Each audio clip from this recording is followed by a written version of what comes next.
By putting emphasis on headline spiritual experiences and attempting to hold on to them or repeat them, the seeker is potentially losing sight of the larger process that is taking place to effect the transformation of the nature. All progress represents what may be called a vertical ascent to a higher level of conscious awareness. This may come through an experience that either takes the seeker to that higher plane for a time or else brings the force of that plane down into his normal awareness for a time. The experience is intended to create a connection to that higher energetic force and to bring the individual into an awareness of it and prepare him for its action.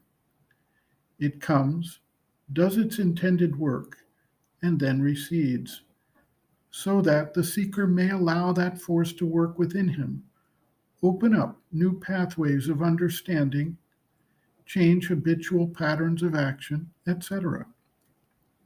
This process is one that is called integration of the experience, or as the mother terms it, horizontal progress, to consolidate what has occurred with the vertical progress. The two go together, and both are necessary for any true change of human nature to take place.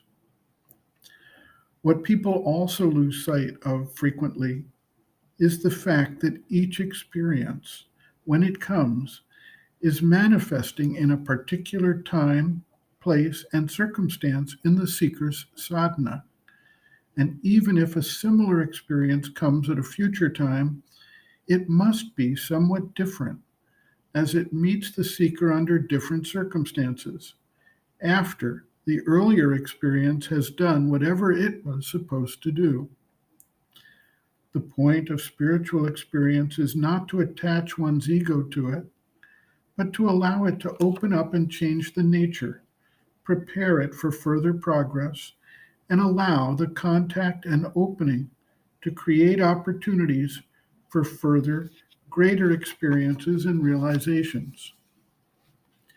The mother writes, quote, "Now, at a particular time, a set of circumstances, inner and outer, has caused one to be receptive to a certain vibration.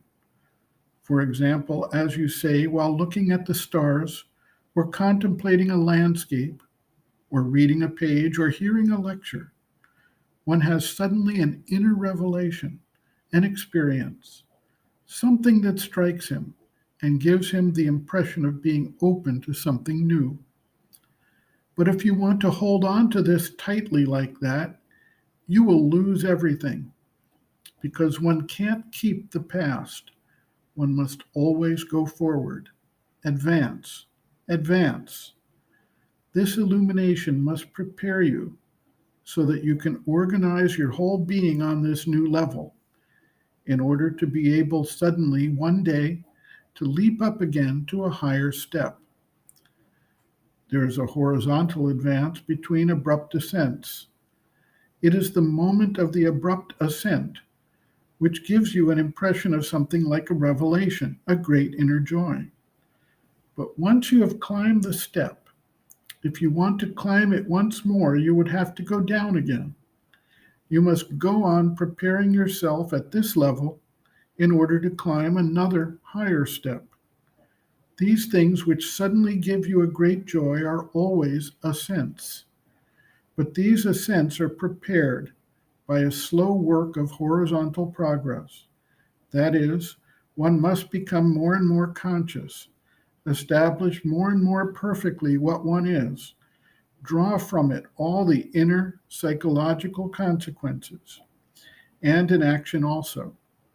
It is a long utilization of an abrupt leap, and, as I say, there are two kinds of progress, but the horizontal progress is indispensable.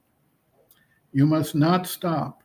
You must not cling in this way to your vertical progress and not want to move because it has brought you a revelation. You must know how to leave it in order to prepare for another." End quote. Reference: Sri Aurobindo and the Mother, Growing Within the Psychology of Inner Development, Chapter 7, Growth of Consciousness, Inner Experiences, pages 145 to 146.